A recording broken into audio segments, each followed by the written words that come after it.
Hello, I'm Byrne. This is Kilcullen Diary's Morning Digest on Wednesday, the 31st of March, 2021. Starting with the weather, it doesn't seem like it will be as nice as yesterday, but it'll be mainly dry today and generally cloudy, with some sunny spells possible, especially in the afternoon. Temperatures could be up to 16 degrees, and the next couple of days are looking good. We're interested this morning in Oliver Cromwell, for whom Irish history has no affection. In 1653, he seized power in England, which at the time was in turmoil after the English Civil War. Cromwell named himself the Lord Protector and essentially became dictator of England. On this day in 1657, the English parliamentarians, probably scared for their own future, offered him the crown of England. He declined. And anyhow, he died the following year. His son Richard, the new Lord Protector, had no interest in governing and resigned. After some more unrest, the monarchy was restored in 1660 and the exiled monarch Charles II returned to Britain. One wonders what would today's monarchy be like if Cromwell had accepted the humble petition. Checking back over the last 24 hours on the diary, we noted how two members of the Gormanstown Choir, Dorley and Barney O'Sullivan, took part in a YouTube presentation of the Crucifixion by John Stainer for Holy Week. The 77-strong choir was organised over Zoom from parishes all around the country, and the production is available for all to view and listen to, courtesy of the Church of Ireland parish choirs. Also for Easter, we highlighted three events organised by the Kildare West Wicklow Society for the Prevention of Cruelty to Animals. These are photo and art competitions and a do-it-yourself sponsored dog walk within your 5 kilometres. The events replace the group's usual Easter egg hunt and a dog walk at Punchestown, and donations will be welcome. We posted also a full review of Luna Collective's 100 Shades of Being, which we featured on the digest briefly on Monday. This morning we have details of an age-friendly initiative from the Kildare Library Service for those older people who may need help in accessing the library's apps and facilities.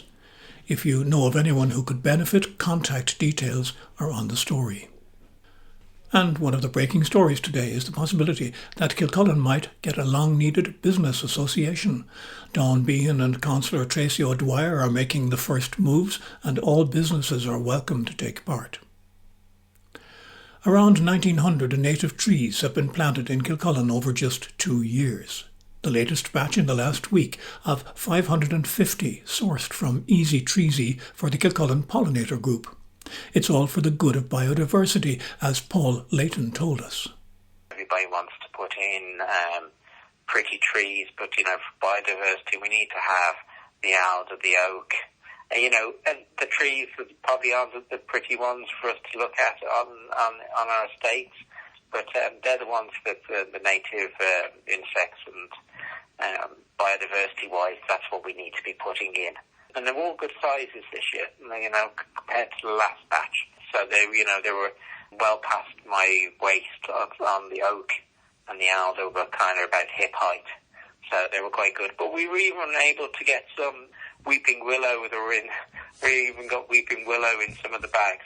So some of the estates were very lucky to get some weeping willow. It was all good. Moving to our local newspapers, we gave you their lead stories yesterday, and now to some of the other interests.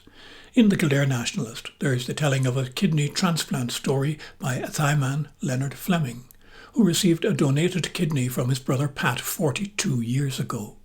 And this is very appropriate for this National Organ Donor Awareness Week. Though he was only 10 at the time, Leonard remembers the big change the operation immediately made to his life. The same paper gives a spread to the official opening of the 130 kilometres long Royal Canal Greenway, part of which is in Kildare, and we're looking forward to doing some of that. The Leinster Leader has a very interesting report on the payments made to companies providing direct provision services since 2004. In the local context, some €15 million was paid to companies operating the former Air Powell Hotel in Newbridge over 14 years. The Leader also reports on the new Greenway, headlining it as a tourism game changer. And we also read that there's been a huge response from the public on the future of the Curragh. Just a reminder that there's lots to read and to digest in our local papers. We should all support them because they're an integral part of how we know our own community. On the national outlets, RTE goes with COVID hospital cases dropping below 300. The station also headlines a national house prices increase of 8% as supply drops by 34%. The Irish Times goes big on teachers criticising changes to the vaccine rollout to an age-band basis and seeking an urgent meeting with the government.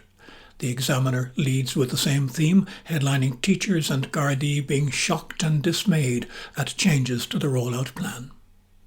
The Independent's main story is on a planned €17 million outdoor dining support scheme for cafes and restaurants.